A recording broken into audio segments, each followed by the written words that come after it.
সব মানুষকে কথায় নয়, আচরণে চিনতে হয়। মানুষকে সঠিকভাবে বুঝতে চাইলে এই বিষয়গুলো খেয়াল করুন। ১. কথার সাথে কাজ মেলে কিনা দেখুন। যে মানুষ কথা বেশি কিন্তু কাজে প্রমাণ নেই, তাকে বুঝতে সময় লাগে না। ২. স্বার্থ ছাড়া কেমন আচরণ করে লক্ষ্য করুন। স্বার্থ থাকলে সব ভালো হয়, কিন্তু স্বার্থ না থাকলে আসল চরিত্র প্রকাশ পায়। ৩. দুর্বল মানুষের সাথে তার ব্যবহার দেখুন। যে দুর্বল নিম্ন অবস্থানের মানুষকে সম্মান করে, সে সত্যিকারের ভালো মানুষ। ৪. রাগের সময় আচরণ লক্ষ্য করুন। মানুষ রাগের সময় নিজের প্রকৃত স্বভাব প্রকাশ করে। ৫. অন্যের অনুপস্থিতিতে কি বলে শুনুন। যে অন্যের পিছনে খারাপ কথা বলে, সে আপনার ক্ষেত্রেও আলাদা নয়। ৬. বিপদের সময় পাশে থাকে কিনা দেখুন।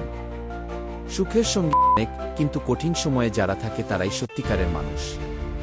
মনে রাখবেন, মানুষকে বুঝতে সময় দিন, কারণ ভুল মানুষকে বিশ্বাস করলে কষ্ট নিশ্চিত।